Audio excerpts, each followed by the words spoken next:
واقعہ اصحاب فیل کب پیش آیا؟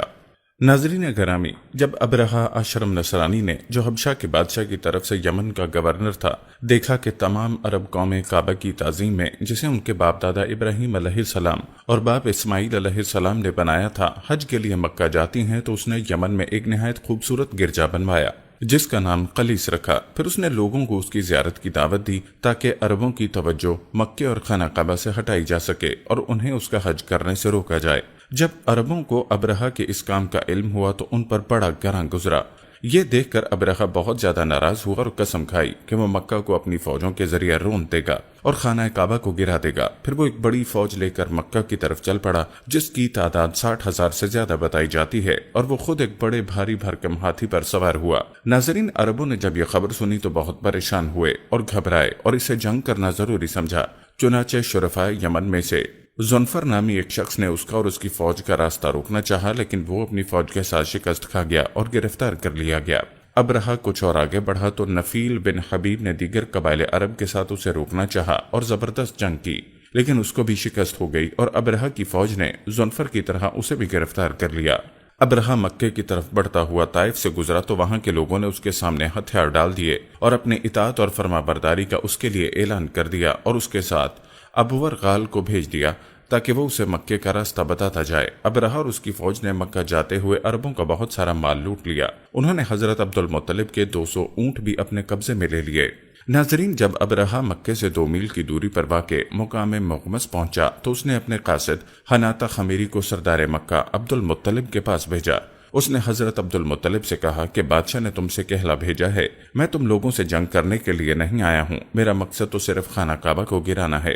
حضرت عبد المطلب نے کہا، اللہ کی قسم ہم بھی اس سے جنگ نہیں کرنا چاہتے، اور یہ گھر تو اللہ کا بیت حرم ہے اور اس کے خلیل ابراہیم علیہ السلام کا گھر ہے۔ اگر وہ ابرہہ کو اسے گرانے سے روک دے گا تو وہ اس کا گھر اور اس کا حرم ہے، اور اگر اسے گرانے کے لیے ابرہہ کو آزاد چھوڑ دیا جاتا ہے تو اللہ کی قسم ہم اس کا دفاع نہیں کر سکتے۔ حناطہ نے کہا، تو پھر تم میرے ساتھ اس کے پاس چلو، اس نے مجھے حکم دیا ہے کہ تمہیں اس کے پاس لے چلوں۔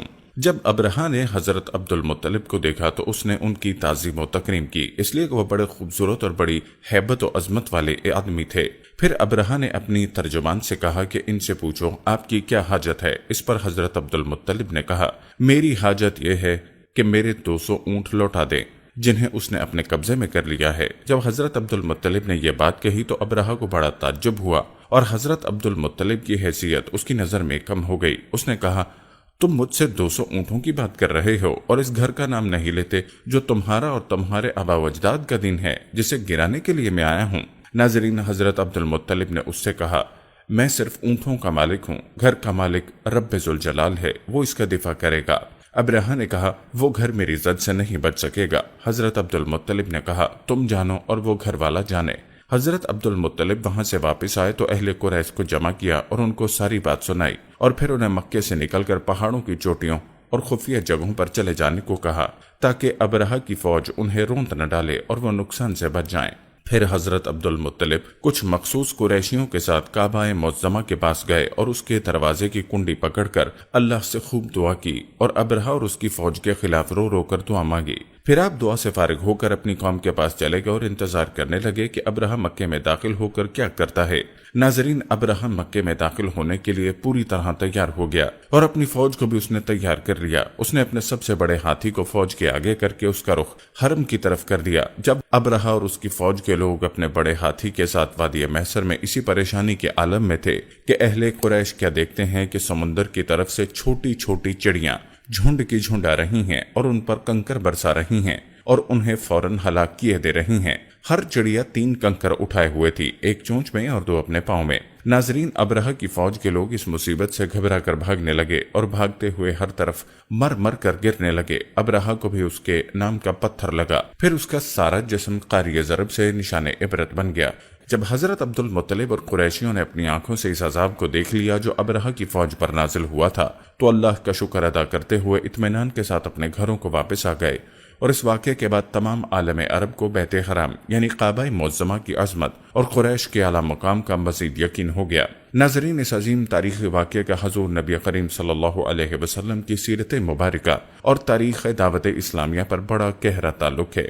آپ نے اپنے باپ حضرت عبداللہ کے گھر اسی سال پیدا ہوئے۔ اسی طرح یہ واقعہ نبی کریم صلی اللہ علیہ وسلم کی عزت و شرف کی دلیل، آپ صلی اللہ علیہ وسلم کی ولادت کی طرف اشارہ اور بحیثیت نبی آپ صلی اللہ علیہ وسلم کی بعثت کی خبر دے رہا تھا، تاکہ آپ خانہ کعبہ کے بتوں سے پاک کریں اور اپنے دادا ابراہیم علیہ السلام اور باپ اسماعیل علیہ السلام کی طرح اس پر توحید کا علم بلند کریں۔ اس عظیم تاریخی واقعے سے متعلق اللہ تعالیٰ نے قرآن پاک میں ایک سورہ نازل فرمائی اور نہایت ہی مختصر عبارت اور واضح اسلوب میں اس کی تصویر کشی کی۔ اللہ تعالیٰ نے فرمایا، کیا آپ نے نہیں دیکھا کہ آپ کے رب نے ہاتھی والوں کے ساتھ کیسا برتاؤ کیا؟ کیا اس نے خانہ کعبہ کے خلاف ان کی سازش کو ناکام نہیں بنا دیا اور ان پر پرندوں کے جھنڈ بھیج دیے جو ان پر پتھریلی مٹی کی کنکریاں برساتے تھے، پس اللہ نے انہیں کھائے ہوئے بھس کی مانند بنا دیا۔ بیشتر تاریخ دانوں کے مطابق یہ واقعہ حضور صلی اللہ علیہ وسلم کی پیدائش سے صرف 50 یا 55 دن پہلے ماہ محرم میں پیش آیا تھا، لہٰذا یہ سن 571 عیسوی فروری کے اواخر یا مارچ کے اوائل کا واقعہ ہے۔ یہ اللہ تعالیٰ کی ایک کھلی ہوئی نشانی اور معجزہ تھا، اور اس بات کا پیش خیمہ کہ مکہ میں ایک ایسے نبی کا ظہور ہونے والا ہے جو کعبے کو بتوں کی نجاست سے پاک کرے گا، اور اس کے ہاتھوں اس کی شان دوبالا ہوگی۔ اس کے دین ایک اس گھر سے بہت گہرا اور ابدی اور لازوال تعلق رہے گا۔